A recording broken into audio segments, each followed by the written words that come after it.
Hello again, listeners. Before we head out onto the wild seas of our next scenario, we'd just like to take a moment to say a big thank you to 10 of our £10 tier Patreon backers, our heralds of the end times, as we like to call them. Without their generosity, we wouldn't be able to pay for Danann's legal fees. We are deeply grateful, and, with a bit of luck, we'll have Danann out and home by Christmas. And so to the invocation of those names. Our deepest gratitude goes out to you, Eileen Kelly, Dylan Lang, Muted for You, also known as Blue Spaceman Zero, Chunky Rook, Tammy Hurley, Craig Taylor, William Marshall, Anne Julius, and the one we know only as Tim. We only hope you know which Tim you are. Thank you all. Your sacrifice really is very much appreciated, and it helps us run the show and keeps us telling the stories that we so love to tell. And now, as the Antarctic sea captain said to the ornithologist, on with the show.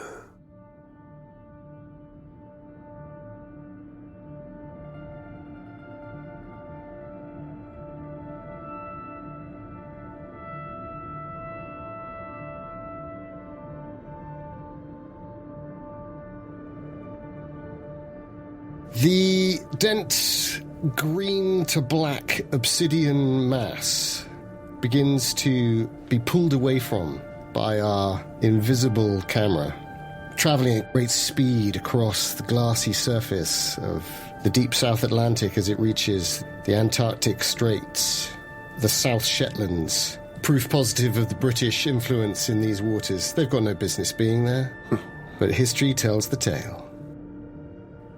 Camera pans up and we see the Epsilon Pioneer. Grey skies surrounding, looming over that dense green, maybe a hint of blue in the ocean.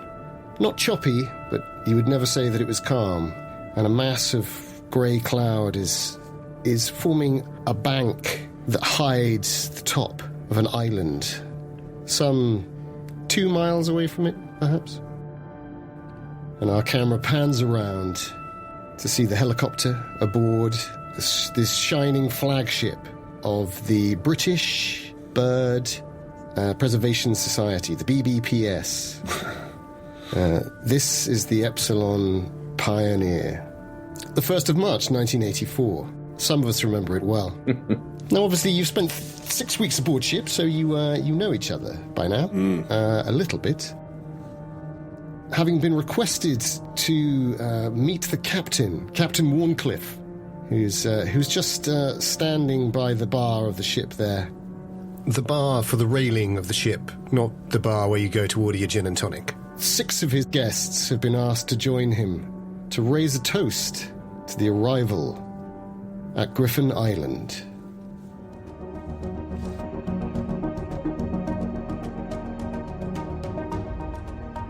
The Apocalypse Players present The Trail of the Loathsome Slime, a 2nd edition Call of Cthulhu scenario by Marcus L. Rowland, adapted for 7th edition by Joseph Chance, starring Dominic Allen as Barney Basker, the documentary maker. And what do you think is the most important thing about preserving endangered birds? Birds are... Sorry, don't cough into the mic, please. Just relax. Just relax. Yeah, you step back a bit. That's it. No, you don't need to be that close. You don't need to be that close. Sorry. Dan Wheeler as Johnny McCutcheon, the ornithologist. Birds are, they're kind of like souls in flight, huh? You know? Like humans we're a plague, like a parasite on the earth. But birds, they represent, hope, huh? You know, nature, like purest nature in the air. preserving them is... If we can preserve them, it means we can save all of nature. Not everyone on board ship had the same extremist views as Mr. McCutcheon. Are you gonna... Is that included in... Do I need to reply to that? No, that's... No.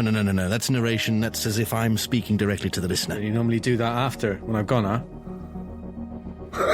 I'm not taking any chances. I'm having to edit live, on the fly. Do you want me to play a bit of guitar? Special guest starring Meer as Pascal Giraud, the pilot. What made you want to enlist upon this particular project? Yeah, I reckon it was the paycheck. Right. And special guest starring Adam Meggido as Danny Cook, the photographer. I've got to tell you, Barney, your voice is like fucking velvet. Do you know what I mean? Right. It's like a snake going down velvet in a sauna. Well, people have said... I could listen to it all night. Thank you. People have said far less kind things, but I can't use any of that because I can't have swears on the BBC. I won't cuss. No, I won't cuss. No word of a lie. I won't do them. Marvellous. Do you prefer Mr. Cook or Cookie or Danny? Most people call me Cookie. That's all right. I don't mind. Excellent. Cookie is an example. What's on your mind? Sorry, I was just doing a bit of narration there. That's all right. We'll cut around this. It'll be fine. Cookie is an example of the rough and ready types that are needed for such a complex naval expedition. Mr. Cook, what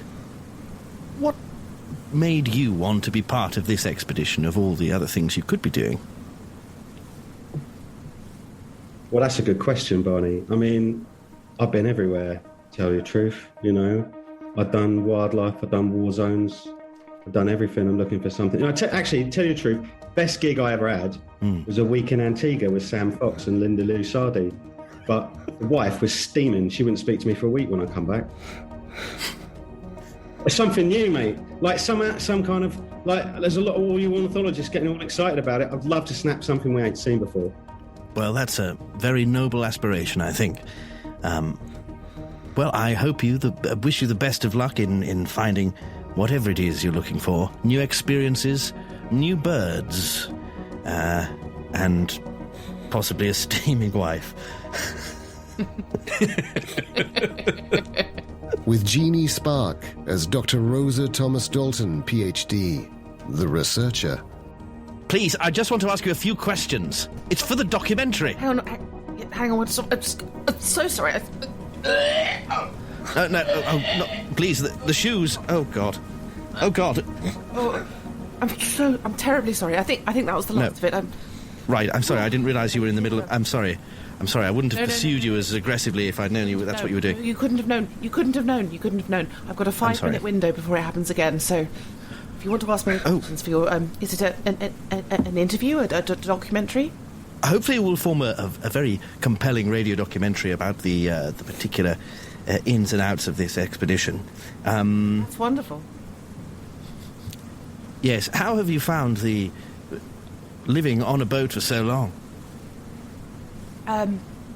Yes, an interesting study. I hadn't anticipated I'd be quite so unwell for quite so long. I was told on the beginning of the journey that after 10 days the seasickness tends to move off one, but no, it's been full pelt for 6 weeks. I'm really not looking forward to the return voyage, but it's been eye-opening, but also, I mean, what an adventure to travel to the other side of the world and to have this opportunity to study the lesser barb penguin is a real opportunity to see a multi-species ethnography and to approach anthropology from a whole... I'm sorry, I'm going to stop you right there. I think you've got some of your sick on the microphone. I'm not sure this will pick anything up. Hang on. Oh, God, this. sorry. No, it's okay.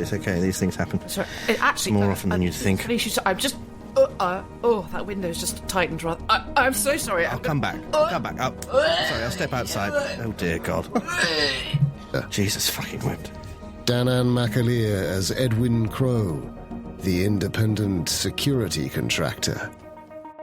Right. So, what do you want to know again?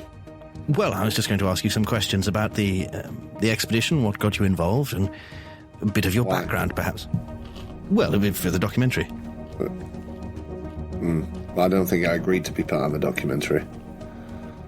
Well, no one ever does. It's meant to be a sort of a slice of life crossed with a bit of investigative journalism, crossed with a bit of nature documentary. Yes. Well, let me ask you, why are you on this? Why are you on this boat? Well, I was invited to do exactly this. Well, by various interested parties. I mean, listen, I've nothing against you personally. I'm just interested as to why a man would seek to go halfway across the world on a boat full of strangers he don't know and just talk to them. Well, if we don't do that, I mean, can we really say that it's been witnessed? There has to be a record, otherwise it didn't really happen. Why's there got to be a record of everything? I don't like all this writing everything down. Well, it's confusing. It's not writing it down, we're recording it. Recording it for mass media. If that didn't happen, then what would be the point of the BBC? Right, okay. So, it's a slice of life. If you like. Tell us a slice of your life. You said that. I did, yes, but I'm not going to say that in the documentary. I see. Grew up in Staithes. That's a slice of my life.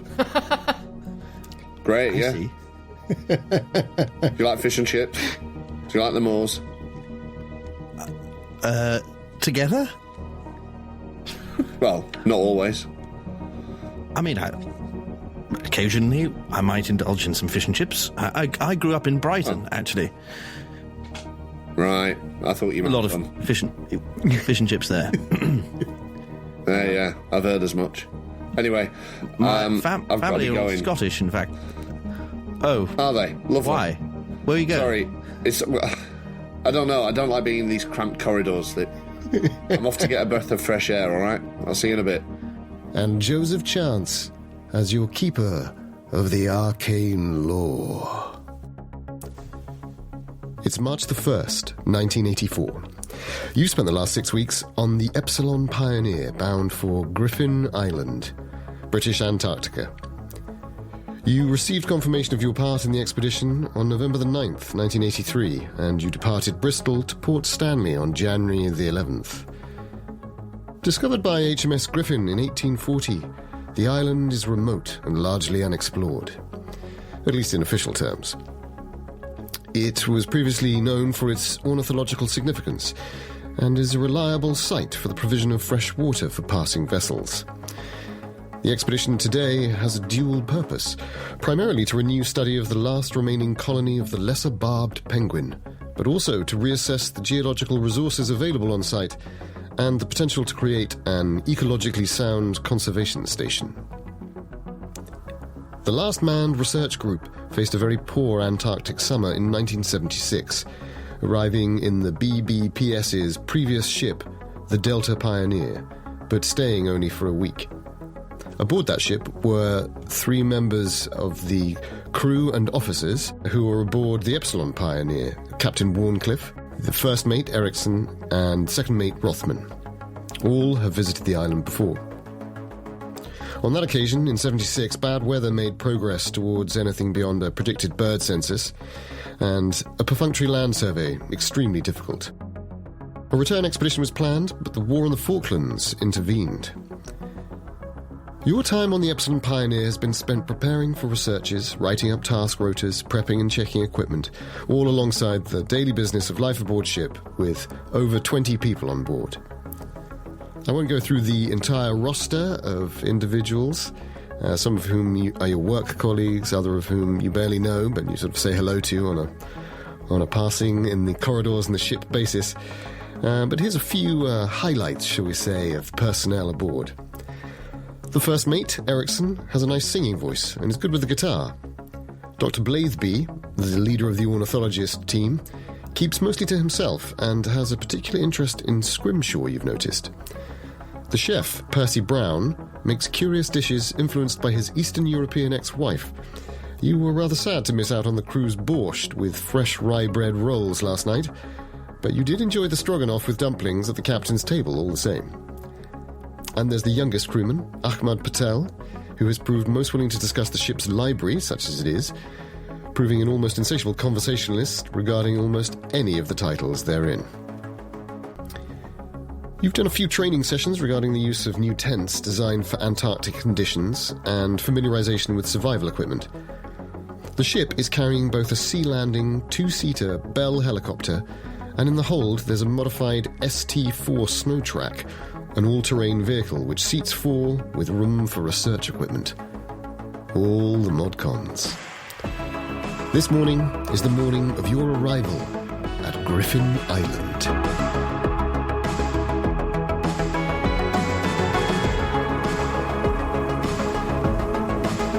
The air is indeed fresh. The air is indeed fresh as you step out. Pascal, Giraud, you're the first to go out onto deck as you see the broad shoulders of the tall figure of Captain David Warncliffe. A gentlemanly respect between the two of you has developed. Neither of you is particularly willing to talk about it. He has his Royal Navy way of doing things. But I think he respects you as a man of capability and skill. As you step out, of course you're wearing your traditional leather jacket. Everyone's now accustomed to seeing you with your utility belt on, and in that moment you strike as the man of action. Are there any other distinguishing features? What the camera sees as you step out of that heavy, thick, white-painted door with the wheel lock? It swings open. You can see Warncliffe ahead. Pascal Giraud is a man of 44, as you mentioned, a man of action. He certainly seems capable. There's a bit of a cynical cast to his features, though handsome. He gives the impression of being unruffled by the most intense experiences. Those who've spent some time in his presence would describe him as a cool head in a mad world. As mentioned, he's wearing a leather jacket. He has a short beard. It was a goatee originally, but now it's grown out. And his hair is slicked back. He's generally practically dressed. And as mentioned, he carries a utility belt with various items on it. Those who spent some time in his presence know that he does carry a flask with him, and he's not shy about sharing. As he walks up to the captain, he gives a grunt of acknowledgement. You want to see me, Captain? Ah, Giraud. Good to have you here. Yes, the others are tardy. Hoping to have a little traditional toast to the sighting of land. Well, second mate called it. We're about 15 minutes away, I think. Look at the flanks on her. And he points across to this really quite dynamic feature of it. It appears to be almost like a kind of volcanic emergence from that deep green blue water. The ring of cloud at the top, almost like a veil, hides the very peaks. But you can see snow still on the banks. So there's clearly a beach there, and it must be at the ebb of the tide to a certain extent. You could give me a spot hidden. it's a pretty sight, and one we have waited a long time to see. I am certainly not one to turn down the chance for a toast, especially at the captain's invitation. And you said a spot hidden roll, yes? Yes, if you could give me a spot hidden roll ahead of the others. Okay. Very well. Spot hidden. Hey, Danann, this island sounds familiar, doesn't it? It does a tad. A veil of fog. Back in Whitby Bay again. So soon. Not a bad result. I got a 53 on a... Oh, no, sorry. That is a 35. So it's quite a good result. A 35 on a 55. So you see that he's holding on to the rail really tightly. You can see that his knuckles look a bit white. And now you look at him a bit more carefully. You see that he's doing this thing where although he has a thick beard, he's carrying a bit of extra weight, but he's a muscular man, tall, 6'2", you'd say. His face looks pale, and he seems to be sort of chomping slightly at his mouth. But at that point, he brings out a bottle of Courvoisier and says, "Yes, I've got some cups here." And he's got quite capacious, old-style, thick woolen, navy-style jacket, and he takes out some kind of camping cup-style things. And Danny Cook and Barney Basker come out of the door roughly at the same time, see this happening, and indeed behind them come McCutcheon, Dalton, and Crowe. You've all been asked individually to toast the island. Oh, please, don't say anything or clink glasses until I've got this thing going. Hang on.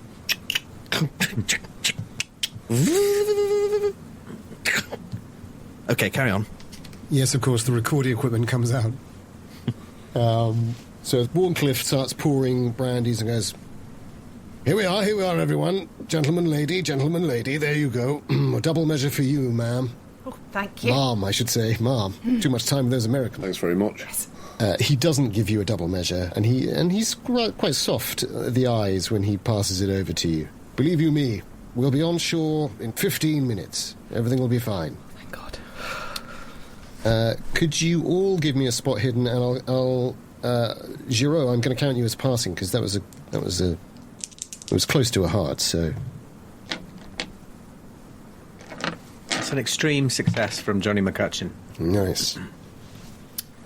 No from Cookie. No from Cookie. Extreme from... regular success for me. Regular success also. That's a hard success for me. So Dalton, Basker, or Thomas-Dalton and Basker, you notice that he looks a bit pale. And actually at that point he goes, ooh, and sort of does as kind of, as if he's coping with a little bit of a belch. And he's only got 6 cups, because he's a capable man and a big fellow, but it doesn't necessarily mean he's not a walking bar. The British Association for Research, Antarctic Research Society. He's a drinker though, and he gets out a hip flask and he sips that. But you do notice that he looks pale, the two of you. Danny Cook, I think you're just too busy looking at that island.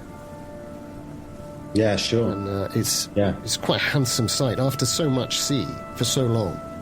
I'm usually pretty eagle-eyed, so I'm distracted.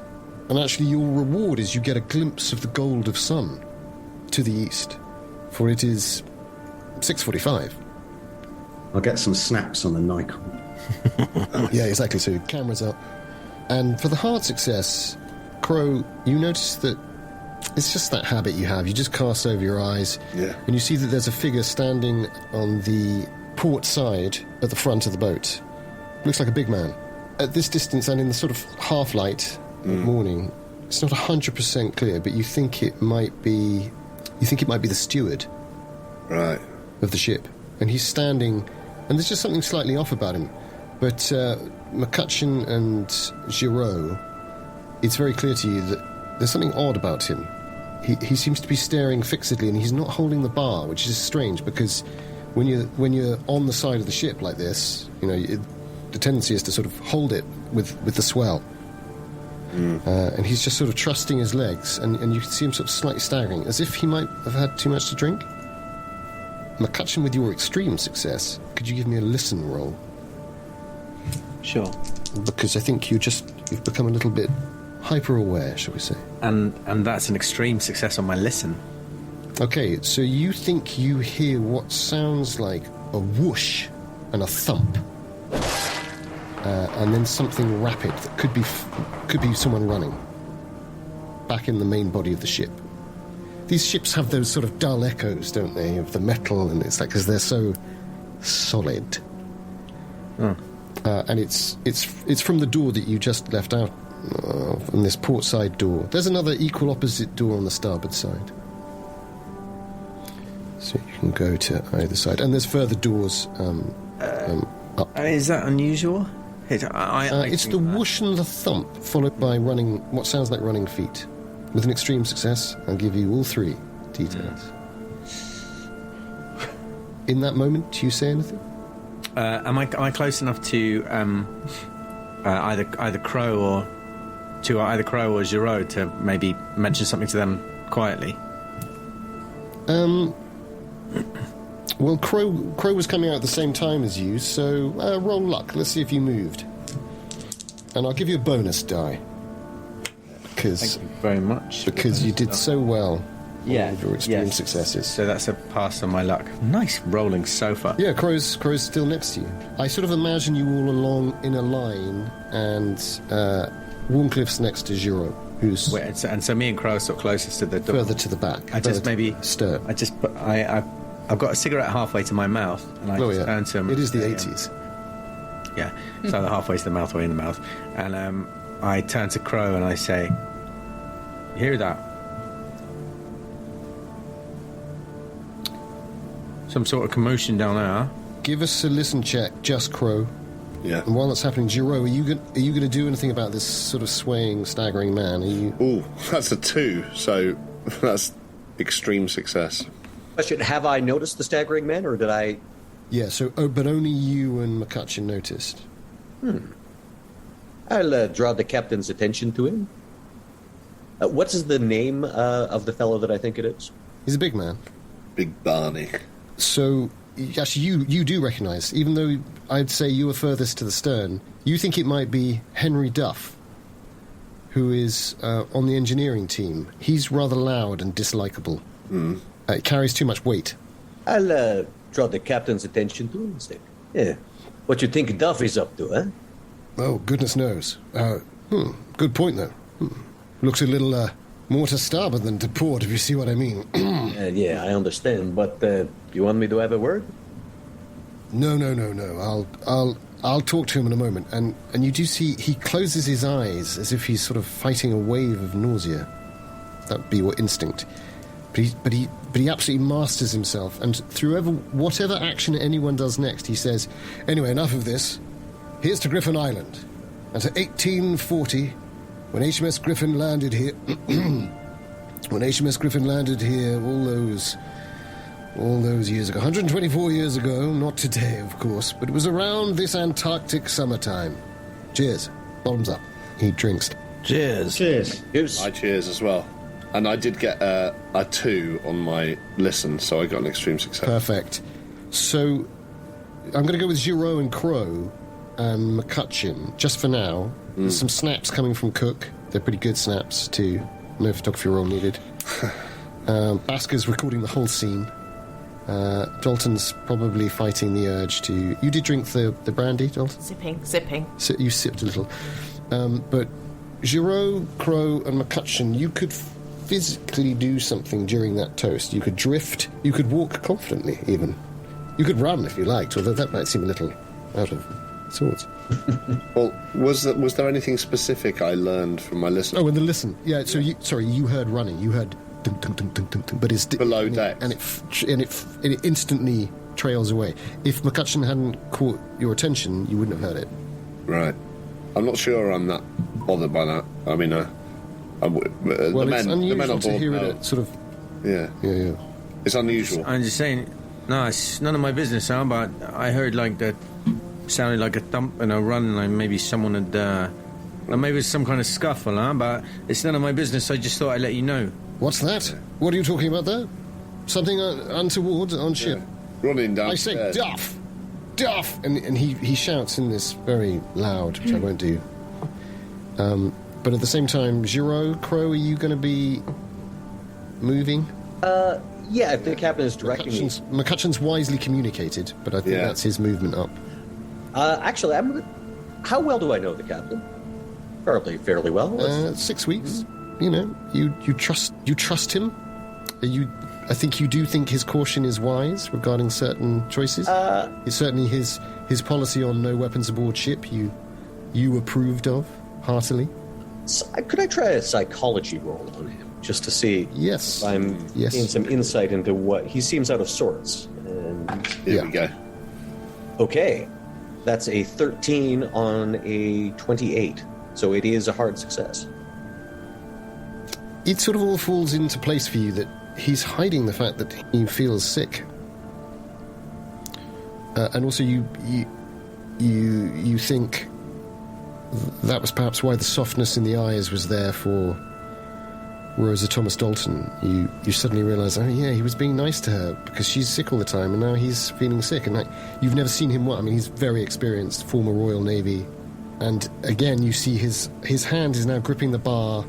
and is going whiter than white. And he sort of turns, leans on it, and says, "Oh, I'll talk to Duff in just 1 minute.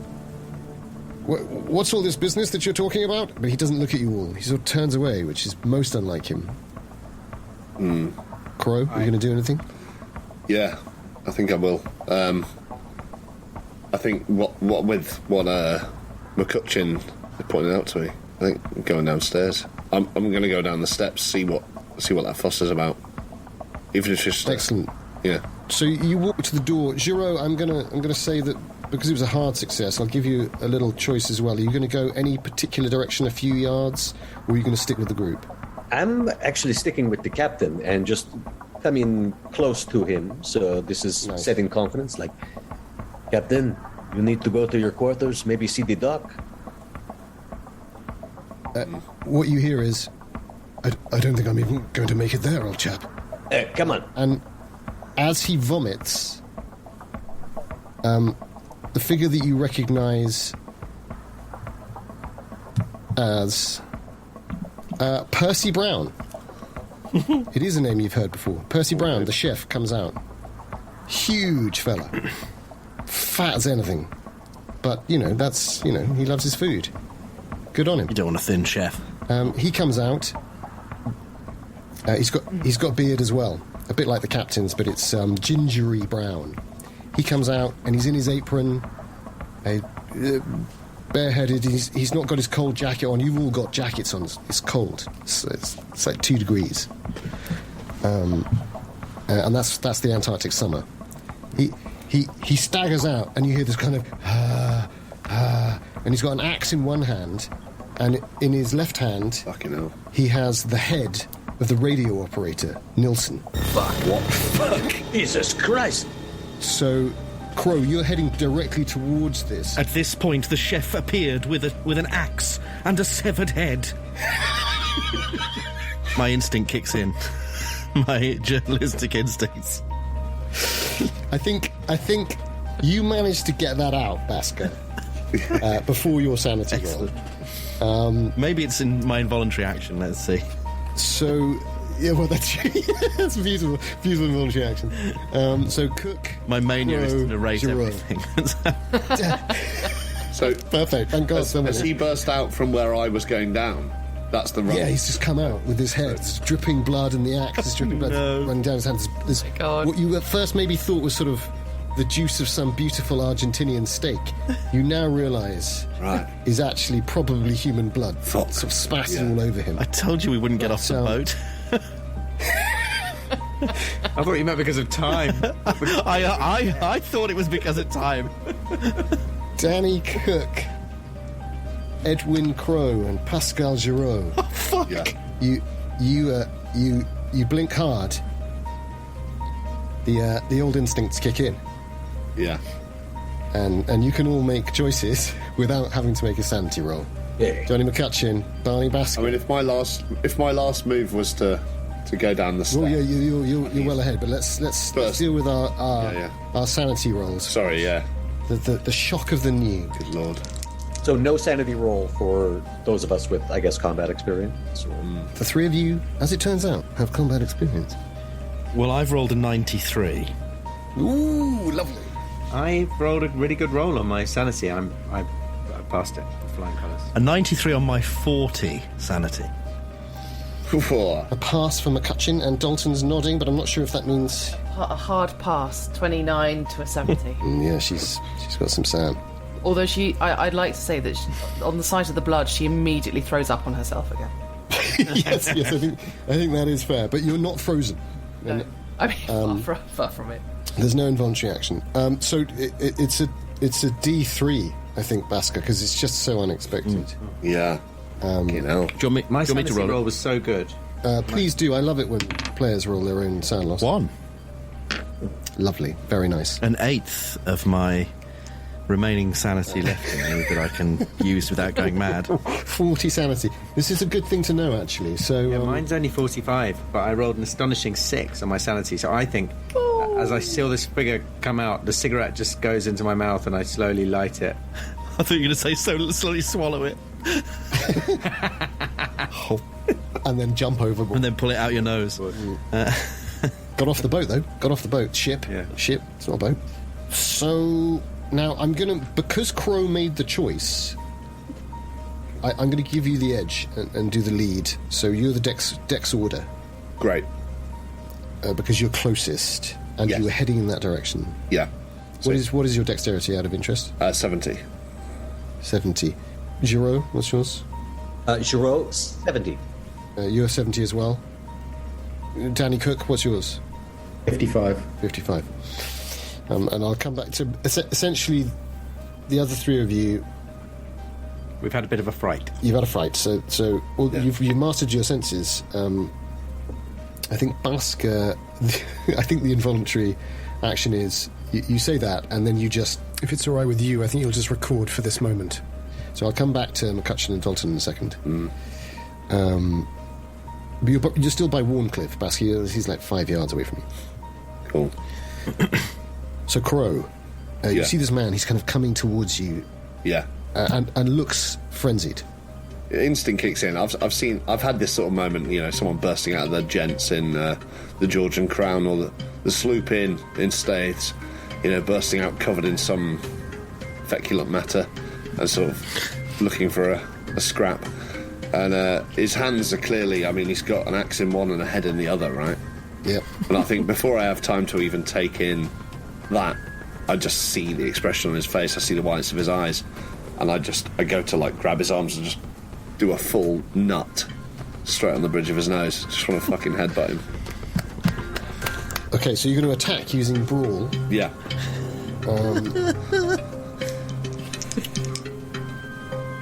Go back to me, my teenage years.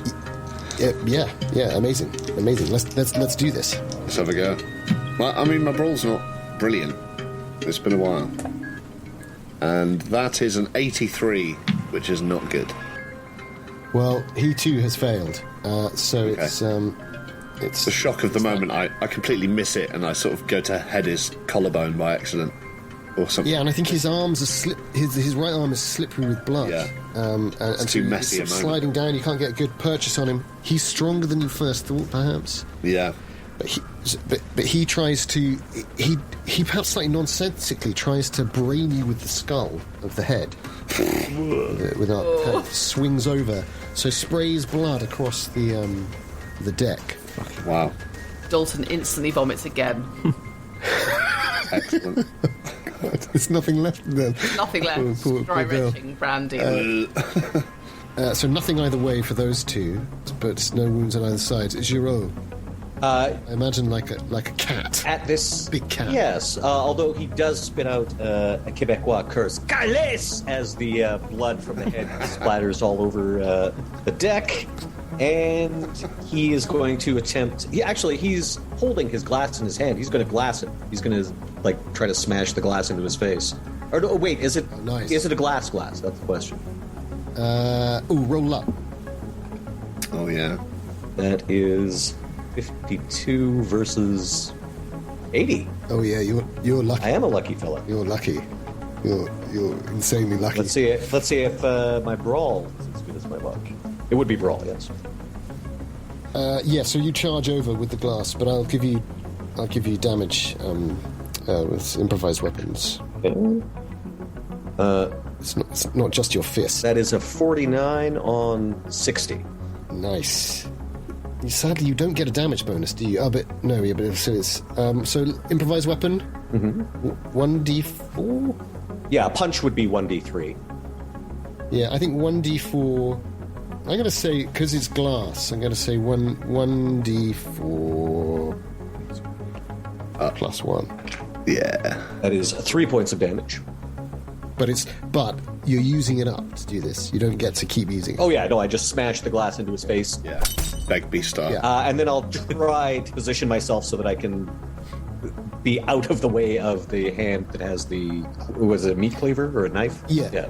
It's an axe. An axe. I'll try to get away from the axe. Yeah. So you sort of try. Yeah, you do the classic drop back, hoping to be able to sort of either dodge next or. Oh, so he flails at you, and just misses with the axe. Okay. It sort of sweeps across. Another Quebecois occurs. A tabernacle! All within the same moment. It was simultaneous action, but he's got this sort of bloody... It's through his cheek and into his bit of his neck, and you've not hit anything like an artery, but he is hurt. It was 3 damage. 3 damage, yeah. With the bonus. Yep. So, Danny Cook. He's seen it all, Cook has. Cook is stunned, though. He's just completely stunned, like no one expected this. And just so I think it's why, again, why he's so slow to act. I think I just look around. Just look around. Is there anything to hand that I can use? Rope, something hanging, something rigged to the side of the ship, anything. So you could dash back to the canisters there. You're sort of almost opposite the bridge on the port side. So you could dash back to the canisters behind you, the big water canisters, or you could head to the lifeboat. But since you're taking a moment to pause and you've got war experience, so you can think in the madness. There is a safety line almost directly opposite the big water butts. Is that something I could throw on him, or something? There's a rope attached to that, and also there's a flare gun there. So could I drag a rope and trip him up? There is a fire axe in the hall. Oh, now you mention it. But it's sort of. I'm not going to get into hand-to-hand combat. You'd have to go past him. You'd have to go past him to try and go and get that. And also, there's a chance that he may actually have it in his hands. I don't know how. Cookie's not brave enough to run past an axeman to get an axe and get into combat with him. But I will try and trip him. If I could grab a rope and then drag it across and try and take him out, take his feet out. So you run to the safety line. Yeah, let's try that. You grab it and you're heading back there with it. Yeah. It's a sprint. I'm trying to away from the fight. Literally sweep him off his feet. Excellent. You hear a scream from inside the ship and sound of smashing because you're closer. Okay. The others don't necessarily hear that. I don't change course or anything. I'm going to get the rope and try and trip him up. So Dalton, I think, has the highest dexterity. But Basker, how high was yours? 30. 30 is my distance. So Dalton's dexterity is very good. So although you're vomiting, you're kind of aware of things. Because you're a little bit further away from the action, in fact, actually, you could all 3 of you see Duff, who's standing on the port bow, stagger back, turn round, and vomit. And his face is coming up, and there's sort of streaks of bluey white liquid coming out of his mouth. Oh. And he looks at you with wide eyes, and then he starts going, it's baring his teeth, and he's kind of flexing his hands weirdly, so that his fingers are sort of like he's making claws and pushing them into his palm. But he's just standing there looking, and then he seems to look out to sea and start sort of waving the hands at something that he can see that you can't. All the 3 of you in your sort of... Basker, you're not really able to do anything about it, really, but you do see this happening. But Dalton, what are you going to do? He's 50 yards away. The other guy's not. He's 20 yards away. The cook is 20 yards away. I think I'm so stunned by the violence and the blood, and then now this weird blue tinged vomit and kind of deranged behaviour that's happening. How's the captain at this point? The captain is vomiting and is holding on, but he's shaking his head. You could go over to him. And has he got the same blue? I want to. You can't quite see it. His beard's definitely got streaming stuff. You can. I think obviously the parallel of two of the crew, 2 high-ranking crew members. Yeah, Warncliffe's closer. Yeah, I think I want to see what's happening with Warcliffe. Is this a more imminent danger? Yeah. Yeah. He turns and looks at you in horror for a second, and then goes, "I'm sorry. I don't know what's wrong with me. Damn it to hell! Is the ship moving strangely for you? Wait. Why are there's 3 of you? Who? Oh God! Could you give me I'll give you a first aid with a bonus die. or a hard education. It might make the same thing. It might equal the same. Well, a bonus die gives you 2 shots at it. Although your education's very good, isn't it? So you'd be 42, I think, on an education roll. So maybe go hard education. And no bonus die on education? No. 0. That's 100. 0, 0, 0. Oh dear. The classic fumble. I've rolled 0, 0, 0. 100. Captain's dead. Third dice roll in. She strangles him to death. Into the shark's mouth. You're pretty... Straight to bed. He grabs you, and you both fall over the edge of the boat. You're pretty sure that... Right, guys, I'm just going to pop in there. Well, yeah. I mean, do you want to run with this one? What do you think's going on then? With I mean, you've basically got completely the wrong idea. So whatever you think is going on might be perfect. What do you think's going on? I wonder if there's some sort of contagion that's happening here. But also, I'm looking to the captain as the most senior member of the crew. You know, maybe he has some way of restoring order or some idea of how to restore order that. Yeah. You know, he could take charge of the situation. Yeah, which is tragic because, of course, you realise in that moment he is the source of the contagion. Oh, shit. Okay. Clearly, you couldn't be more right about that. It's an instinct mixed with years of high education. I mean, you're a very sophisticated individual, Oxford fellow. Well, not fellow yet, but soon to be fellow, almost certainly. Fingers crossed. But you're a museum curator at tenure. And you're 100% convinced that it explains why he was looking so ill. It all connects. So, McCutcheon, an interview is going on to your right, just where the captain is, directly ahead of you, in front of the entrance, the nearest entrance to the ship, is a battle between Crowe, Giraud, and Brown, the cook. And off to your left, a man is going mad. My dex is 65, by the way, in case you need to know that. Yes. I think he's, fundamentally he's a bit of a pacifist.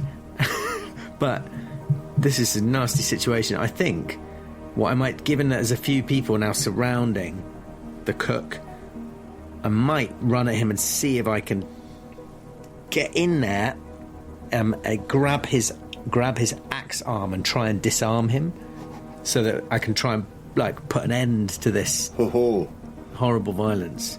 I love that. I guess that's a manoeuvre. I love that. But I am going to say that as you take those first few steps, it becomes clear to you that actually, I mean, that he is frenzied, and you're not 100% sure whether you have the high brawl needed for that. But manoeuvres are cool, man. Yeah. I encourage it. Yeah. You could take off your CND shirt and just wrap it around his arm. So you're strongly advising me against that. I'm advising you that it may not play into your favour, but I love the move. But I think you take a few steps forward. Yeah. I mean, if only you had the dreadnought, right? You could swing it. I could swing it, but I don't think I would. But you could run back to the cabin, I suppose. I mean, there are other doors. It's not that big a ship. Other guitars.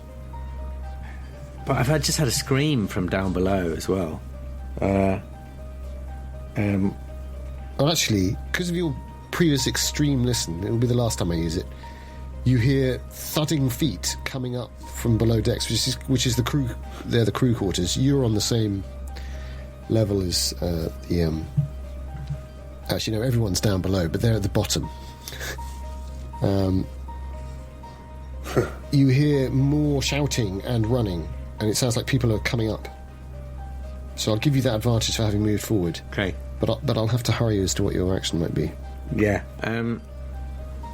That was my first instinct. That's what I'm going to do. Yeah, do it. I'm going to love it. So, is that a straight brawl roll? That is the manoeuvre. It is a brawl roll, but you have to better him, right? Yeah. I'm rolling incredibly well. Excellent. So far. Do it. That's an extreme success. That's an 8 on my 45 brawl. Oh, lovely. Sick. Yeah, I mean, he's rolled a 90, so you're all right. I think he doesn't quite know, and he's clearly not 100% with it. As you get closer, and all three of you now notice it, He has no beard, but he has these streaks of white foam with blue tinge down the lines of his face, from the corners of the mouth. Bubbly white foam. Maybe even a little bit around the nostrils as well. Rabies. And he wants to try and do something about it, but he's sort of so focused on Giraud. And he's pulling the axe back again. Although it's slippery, you grab a hold of it. Could you... What's your strength? 55. Could you give me a strength check? Oh dear. I failed that.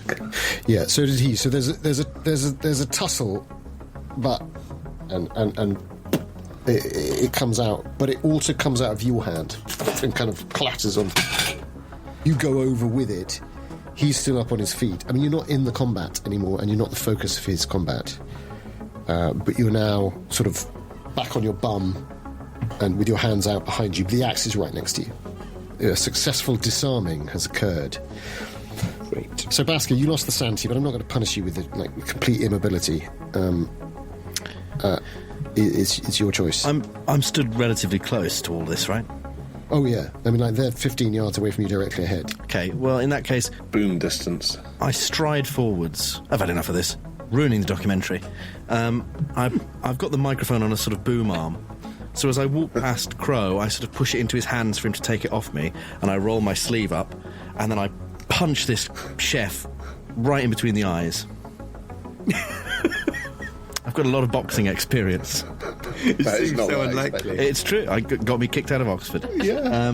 The Oxford connection. That's why his education's terrible. I love that. I'm incredibly tall as well. Liking your character more and more. Yes, he's sort of freakishly tall, isn't he? Yeah. Yeah, exactly. Stephen Merchant strides up and just... Stop that! Yeah. I mean, I say that, it all depends on this roll, I guess. Silly. Yeah. No. That's an 81 on my 50 brawl. Oh, what a shame. Stephen Merchant strides up and punches the air. I think such is his physical state, there's no way that he can corral his powers of attention to even fight back at you. He sort of flails in response, and some foam flicks off. Ooh, could you give me a luck check, Basker and Giraud? Oh, no. Oh, yeah. God. That's 42 on 80. Yeah, nice. Where's my luck? Yeah, that's fine. That's a 26 on 45. And a sort of a fine mist of foam seems to throw off his face. And he goes...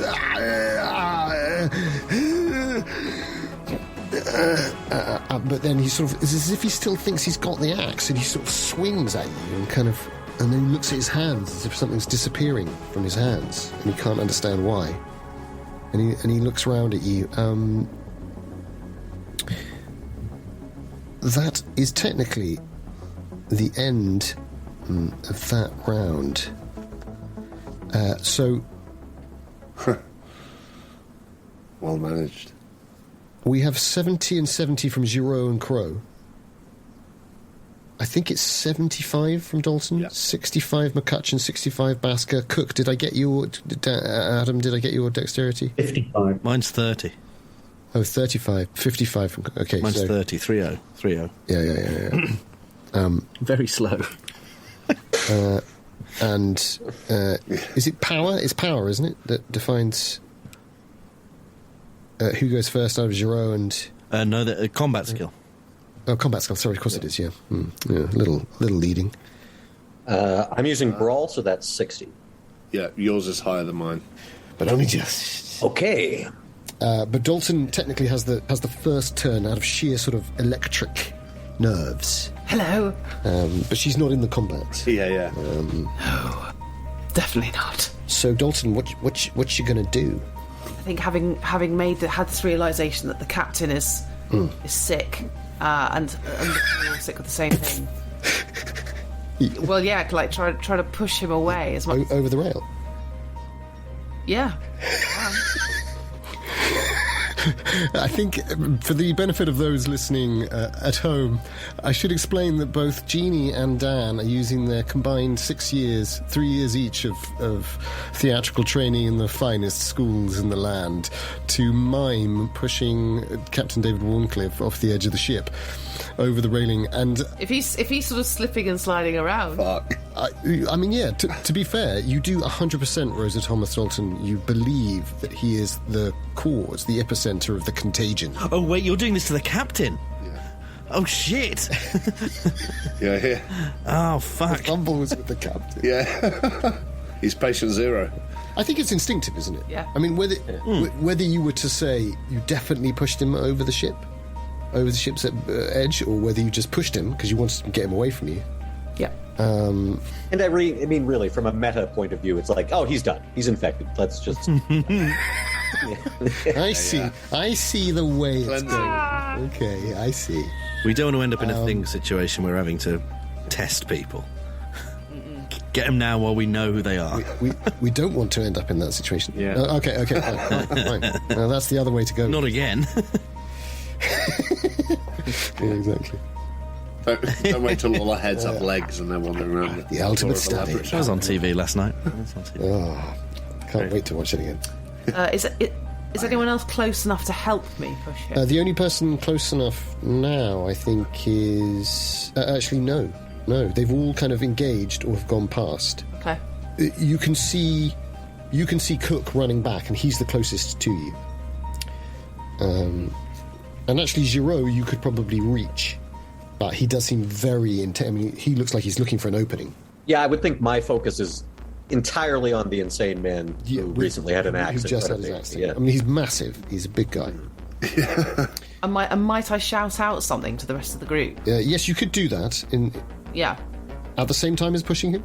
I'd probably push him and then turn to the group and say, they're all sick. Watch out. Lovely. So give me... And then gesture to here. Yeah.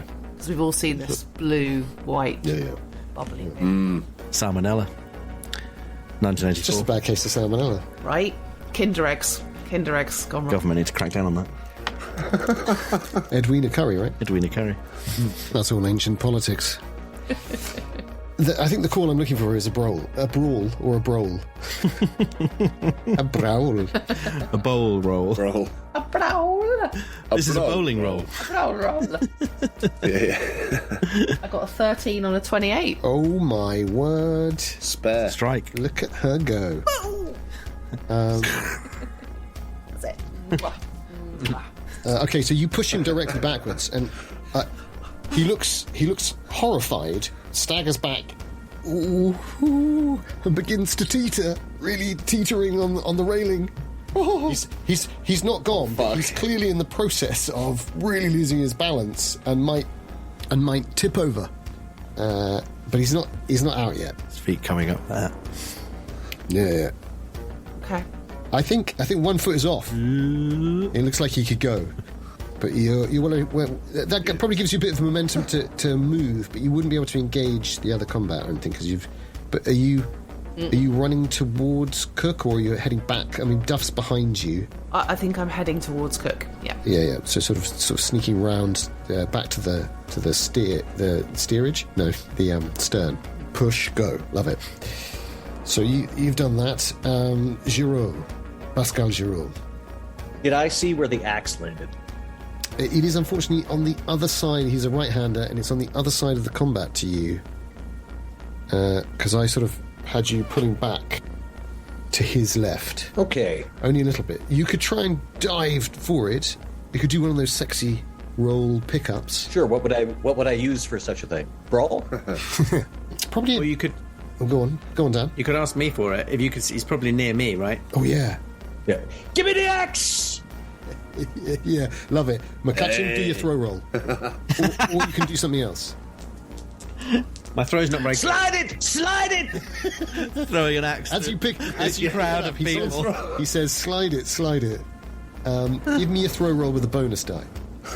Okay. I haven't told you yet where I'm going to be throwing it. Well, you're in luck. I was trying to throw it over the side, but I failed my throw roll. By how much? considerably. Yeah. Okay, so you don't slide it. You hoss it. Pretty sure I've got a D12 somewhere. Must be the axe. Chucks it over the side. But it's not going to make sense. So it's either it's it's D6. It'll be fine. These pacifists, so rude. It's going to hit one of us in the back. Okay, so he. Maybe it is the captain. For a horrible moment, you think he's going to throw it at you, Giraud, and you're like, I just said slide, but he kind of does this weird throw to the right, and it clangs into the side of the because it's all it's a bar, but then there's sheets of metal between the surface of the ship. Surface of the I assume it lands nowhere within my reach. Oh, absolutely no! He's made it much harder. All right, then I suppose I'm just punching this guy in the face. Yeah. We're literally stood around him in a circle, just trying to punch him in the face. Speaking of good rolls, that is an 11, which is an extreme success. Awesome. Right. Sick. But I don't have a glass anymore. Yeah. That's because I would have given you the impale with the glass, maybe. Ooh. But sadly, well, here's the thing. For my combat maneuver, could I do the thing where I just sort of do the old 1 foot in the center of the chest and just kick him straight back? Oh, back into the entranceway. Down the stairs. Down the stairs, hopefully. Well, yeah. You have to be very lucky because the stairs come up. The old Sparta kick. And then there's a T-junction. I am very lucky. Yeah, you are incredibly lucky. Give us the kick. With the extreme, it becomes a free maneuver. I'll say. Let's. Yeah. So the kick is the hit is an 11, and then do you want me to roll luck or first damage? Yeah. Let's see how much damage you do first. So that was a 4, but it's just a straight unarmed, so it'll be 3. Nice. So another 3. That's D3 damage, and then roll luck. Yes. If you roll luck, let's see what your luck does. That's not bad. It's a 48 on 80. I think he trips on because there's always that lip on those doors which marks and this is an absolutely kind of swing lockable door to prevent water coming in on terrible weather. One of the circular locks, winch lock. You know what I'm saying? So he trips, falls backwards. And it's the perfect timing for 2 crew members to charge over him. They're both screaming, they're going, what the hell's going on? Well, the first one is Ahmad Patel, who's really sprinting. All of you see that there's no white foam. He's running like crazy. Yeah. But he swings around and his arms are reaching out. Come on, Jones, he says. And you hear this, I'm coming, he's gone mad, I tell you. And Jones comes out. He's that same Russian sniper that we all had in Machine Translation Call of Cthulhu, the Welsh one. And he's holding his arm, which is covered in blood, and he's sort of staggering out, and he looks very, very pale. Oh, dear. And they sort of stagger around, they go, he's gone mad, I tell you, sir, Captain. At which point, Crowe, you have all of the agency in the world. So I've just seen this absolutely sternum-destroying Sparta kick. Yeah. He's down, he's not out. He's down, he's not out. And these, no. But these guys have burst out from downstairs. Yeah. They've just come straight through. What's clear to me is chaos has broken out. Yeah. Onto the decks. So what I need to do is seal that situation. So I shut the door and lock it. The Titanic manoeuvre. If that's doable. Yes, and I must apologise because you, Crowe, have the information regarding the access to the armoury is available only to Captain Warncliffe and Ericsson, the first mate. They both have keys. Yes. This is common knowledge on board ship. It's nothing fancy. They don't hide it in that sense. But I think the others of you have never even focused on it. Crowe, of course, it's partly your job to know where all of this stuff is. Yeah. And you are also aware that there are various flare guns, one on either side of the ship. One's just behind you. Ah, excellent. Yeah, you're also pretty sure that the captain keeps a private firearm in his own quarters. He implied as much once at dinner. True. At the captain's table. I'm suggesting shutting the door simply for the moment. If it'll lock permanently, I won't do it. But I was thinking I could just slam it closed and turn the... Let's say you're coming from the port bow. Tell me where I am, yeah. If this guy's between me and it, my focus will probably be still him. Sorry, the geography of ships, eh? So you are heading to the door. You're coming down the ship, and you can see Cook, Danny Cook, running up. He's got rope. He kind of clocks you. The two of you sort of clock each other, sort of see each other in that moment. But obviously you still have the agency. He's obviously got this rope and was thinking he was going to do something, but the guy's just been knocked down, and these other two sailors have just come through. They're both... Jones is on the engineering team. So I know Jones pretty well. Yeah, you do know him, and he's quite a reliable guy. And Ahmed is he's a deckhand, the youngest. Great. In which case, I don't do any of that. I just turn to Jones and I say, what the fuck's happening down there? What's going on? How many of them are down there? Who's gone mad? We need to sort this out. He says, oh, it's Jeff. It's Jeff Philpott. He's right behind us. So he's the senior engineer. Right. In that split second, you can hear heavy breathing and someone charging up the stairs. I mean, like, they'll be there soon. The Brown, the big cook, is trying to get back up. In which case, if my last part of the thing is to hear this heavy breathing and someone charging out of the space in the door, I turn back to Cookie, and I sort of gesture to throw an end of the rope. I try to signal that anyway, like sort of, but that's the last part. I imagine nice. It's on to someone else, Well, I think it's a combined action. It's McCutcheon who goes next. But because he's sort of done that thing with the axe in response, I think I'm going to stagger through. I'll come back to you. But if Danny Cook, it's your choice. It's all about other players asking other players to throw things. What do you do with this request? Let's throw it. Yeah. Over the side, yeah? I'll give you a bonus die because you're so close. I need it. Yeah, I think we all do with throw. Yes. Just, yes. Yeah. He looks stressed, and it's a bit wayward, but you catch it. You pull it, presumably pull it taut. Yeah. Crowe, as you come back, you get to see what Basker, Giraud, and Dalton can see. Well, actually, do you know what? You can all see this. It's all like the corners of eyes for Danny and Johnny. It's all those bloody peripherals. You pull it taut. Philpott comes charging around the corner. He's got 2 kitchen knives, and he sees Brown there in front of him, and he just sinks them into his neck. Shit. And then pulls them out, and blood goes everywhere, and foam from his mouth goes everywhere. Fucking hell. But it's all contained. And he screams and says, "Blue Sapphire!" And then he cuts his shirt open and charges out. Jesus Christ.